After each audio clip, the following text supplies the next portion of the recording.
Back on North Dakota Today, and this is the NDT Kids Connection, and as usual, I'm joined by best-selling author and family harmony expert, Lorraine Pursell. Good morning to you, Lorraine. Hi, Kevin. All right, so this is a very interesting topic.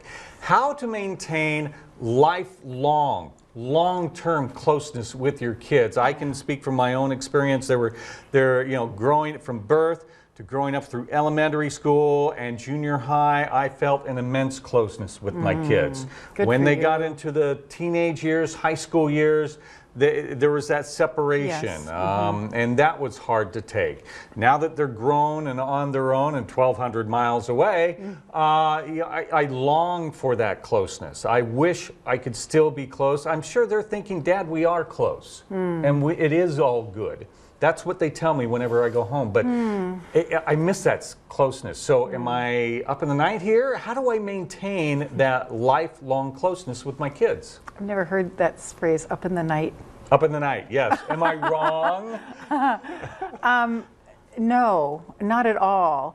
But there are a few guidelines as our kids get older, approach emancipation at 18, that we need to adhere to. And actually, I just violated this with my son just like a couple of weeks ago. The big no-no is you don't ever offer advice unless they ask for it once they leave. Lorraine, how could you do that?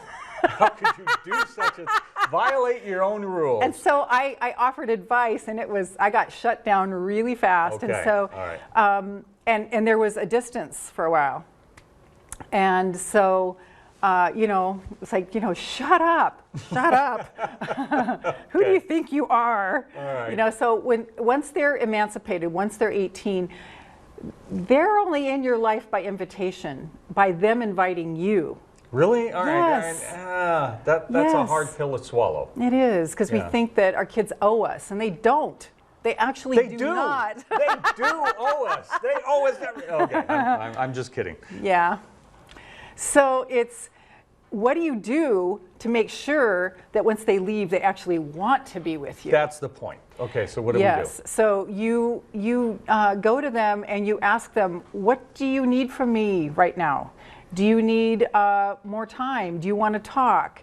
Do you need me to help you with your homework? Would you like me to read this book alongside you so we can write your essay together?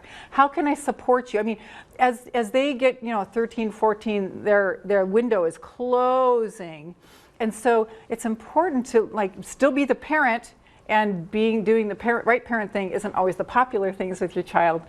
But as you maintain that balance of doing that, plus what do you need from me to be closer? And observe and watch, and what could you do to help without smothering and being all in their business? And just think about what would draw you close to somebody. That boundary. If that boundary is being crossed all the time, my natural instinct would just be back off. Very good. Yeah. Yes. So don't cross the boundaries. Don't cross the boundaries, yes. Okay. And as they get older, there is more privacy boundaries, but you also need to be the parent too. Yeah. All right. Tell everybody at home about Stop Yelling at Your Kids. Okay, great. It's this 50-page ebook that's all filled with permission for you to take care of you while you raise your family well, so that you don't burn out. Do for your kids more than is your fair share. Start letting your kids carry the weight of their responsibility so that they're ready for life. It's all just a balance.